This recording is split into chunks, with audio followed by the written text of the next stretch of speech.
So I just recently purchased my 4th desktop pro, semi-pro Apple computer and about to complete my 3rd migration here in my studio. Now, those of you who've had to migrate studios up to a new computer know that it can come with some potential pain. Some things work, some things don't work. Now I'm going from a 2013 Mac Pro running Mojave up to the latest Mac Studio with the newest OS. What's going to work? What's not going to work? Well, that's what I'm talking about today. Why don't you join me?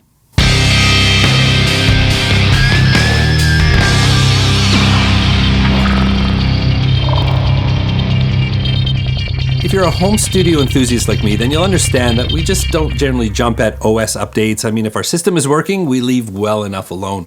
But sadly, my old 2013 Mac Pro is seeing end of days. It's time to move forward, so I decided to buy the new Mac Studio with the M1 Ultra. I got the 48-core version, 64 gigs of RAM, and a 2 terabyte internal storage. Now, migrating a home studio can be a bit of a challenge. I've got DAW controllers, I've got keyboard controllers, I've got audio interfaces. I got my 2Notes gear for recording my tube amps that comes with software. Speaking of software, we've got the DAW, I've got video editing, there's all sorts of plugins. How is all of this going to work on the new Apple Mac Studio? Well, I want to share my experience with you today in case you're thinking about upgrading your computer. I can't cover everything, but hopefully I'm going to give you some good ideas. Now, a huge part of this migration is installing a ton of plugins, and I've got a lot of plugins, so I'm going to save that for the end. But I want to start with 2 major pieces of software. Now, the first one is my DAW. Now, I'm running Apple Logic Pro 10. That's native to Apple, of course. That works without issue, so I really don't have much to say about that. But while I don't talk a lot about video production on this channel, it's obviously a big part of my channel because I need to edit the video to bring my videos to you, and I use Avid Media Composer. Now, a lot of you are probably familiar with Avid, maybe you're a Pro Tools user, but I've been using Avid Media Composer as my editing software for a long, long time. So I'm going to start right there just to see how well it works. Anyone who uses Avid products knows they're a bit slow in qualifying new operating systems. While M1 compliant as of their latest Media Composer release, I had an issue installing it, as you can see. I contacted support, and the issue is Monterey 12.3, which ships with the Mac Studios. They are only supporting 12.0, maybe 12.1.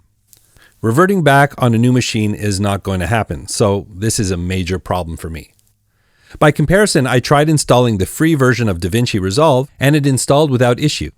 I had been thinking about switching to Resolve for other reasons, but it appears I have an even bigger reason to consider it now. I don't use Pro Tools, but decided to try and install their free Pro Tools first. It appeared to install okay, but kept crashing at the plugin scanning phase every time I tried to load it. It seems this doesn't work either. So if you use Pro Tools, you may have to wait for Avid to support the Mac Studio officially. So I'm a little frustrated with this Avid situation because that's one of the main reasons why I bought a new computer. I want to take advantage of the processing speed and really move my editing game forward. So I'm going to double check with Avid, but if there's no clear timeline as to when they're going to be compliant, I might consider DaVinci Resolve. I have been playing around with it and I kind of like what I see. So I'm going to have to give you an update about that one. So let's move over to audio interfaces. Now I have 6 interfaces that I can actually test here. Now my main unit is a Focusrite Claret 4Pre Thunderbolt. Now that's Thunderbolt 2. The Mac Studio is actually Thunderbolt 4. So I got a couple of those Thunderbolt 2 to Thunderbolt 3 adapters. Thunderbolt 3 is compatible with Thunderbolt 4. But let's get that installed and see how well it works. And then I'm going to follow that up with these 5 other interfaces. Those are all USB, but we'll check on those in a second. Setting up the Claret interface required installing drivers. While installing, a warning came up saying I needed to change permissions to allow the install to access the kernel extensions. To do that, you power off the Mac Studio, restart and hold the power button until a setup menu appears where I had to change security permissions to reduce security and to allow management of kernel extensions. I then rebooted. The Claret interface and control software worked perfectly. So a huge relief that the Focusrite is working, seems to be working well. I'll push it over the next little while, but I feel pretty confident that it's going to work well. Now, if you have a Thunderbolt 2 interface, a different brand, it looks encouraging, but I definitely would check with the manufacturer to see if they are forward compatible. Now, what about those USB interfaces? Let's check those out. I have 5 additional USB interfaces that I was able to test. The Steinberg UR22 Mark II, Audient ID4, CAD Audio CX2, and the Duo 44 Live and UMix 1010, both from Icon. All of these are plug and play, which means no drivers needed. So one by one, I plugged in each interface, recorded a quick test, and played the recording back. All functions work normally for all of the interfaces. Now, the fact that all of those USB interfaces work bodes well for other USB interfaces. Now, I can't speak for yours, but likely if you have a modern USB interface, there's a good chance that it will work on the Mac Studio. So next on my list are controllers. I'm talking DAW controllers. Got my keyboard controller. So let's fire those up and see how well they work. My keyboard controller is an Icon iKeyboard 5S USB controller. Installing it was a no-brainer. USB in and it worked no problem. And it has a built-in audio interface as well, and that was recognized by Logic immediately. For the DAW controllers, I started by plugging in the QCon Pro G2 directly into the Mac Studio. I configured it in Logic and it activated right away. The Mac Studio is a little USB challenged, so I tried the EXG2 extender on its own, as well as the QCon Pro X, and both worked right away. Feeling confident, I hooked up all of the controllers and extenders at once through the Icon One Hub. I configured all of the units, and voila! One big controller functioning properly. And that's without trying to update the firmware. Bonus! So great news about my Icon gear. I'm super happy that those all work. I mean, that's a big part of my studio here, so that's absolutely fantastic. Really happy about that. Well, last on the list, and certainly not least, is plugins. My goodness, I've got so many plugins on my system. So decided to take this opportunity to purge a little bit. I'm going to start by installing the main plugins that I use all the time. I'm talking Isotope, I'm talking FabFilter, I'm talking United Plugins, Melda Production, Fuse Audio Labs, Waves, Two Notes, because of Wall of Sound for my Two Notes torpedo captors. So let's get those installed and see how well they work. Do you want the good news or the bad news? Let's start with the good news.